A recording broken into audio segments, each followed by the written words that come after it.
I'll try not to repeat the excellent points that Senator Lee and Senator Scott made. We all support infrastructure. I mean, we all know that we need to spend money for a productive economy. We need to repair our bridges and roads. The shame about this bill is we could have paid for infrastructure without further indebting and mortgaging our children's future. The easy way to do it, by the way, would have been to take really the first big piece of legislation President Biden and the Democrats enacted when they came into power.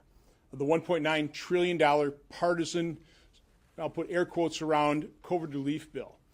GAO just issued a report. There's still $1 trillion of COVID relief that is still unspent.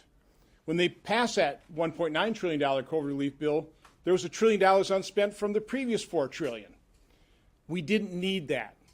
The fact of the matter is there was more than $700 billion of that supposedly COVID relief bill that is not even scheduled to be spent till 2022 through 2028. Clearly not COVID relief, but a perfect reservoir of funds that could have been repurposed for $700 billion worth of infrastructure spending. That should have been the Republican position. We should have stated that position early on. We should have stuck with that position. It would have been principled. We would have been paying for infrastructure without further indebting our children, our grandchildren, our great-grandchildren. I could go on. The other point I'd like to make is really the games that are being played here with this budget scoring. One of my concerns about this bipartisan bill is it's just going to take money out of what Democrats have now announced is a $3.5 trillion budget reconciliation package. Now, an independent group has already scored that, not at $3.5 trillion, closer to $5 or $5.5 trillion. It's very easy to explain how they're doing this. Remember, Ronald Reagan once quipped that the closest thing to eternal life on earth is a government program, and Democrats are well aware of that.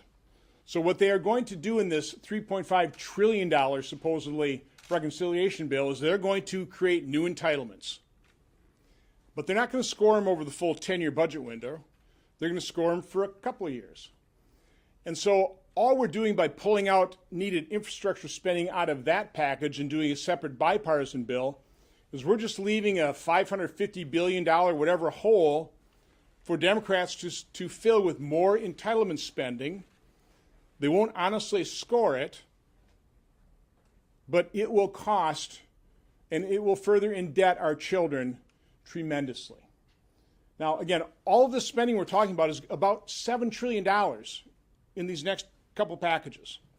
The American people have to understand who's going to pay for that. It's not a few rich people. It's going to be the American people. It's going to be the middle class. And they'll pay for it in different ways. First and foremost, what Senator Lee and Senator Scott were talking about, inflation. You know, right now, it's a seller's market trying to get a job. You know, employers are having to increase wages because in previous relief packages, we've unwisely given a plus up that is encouraging workers to stay on the sidelines and not get employed. That's driving up wages. You can say that's, it's a good thing when wages are driven up. That's good.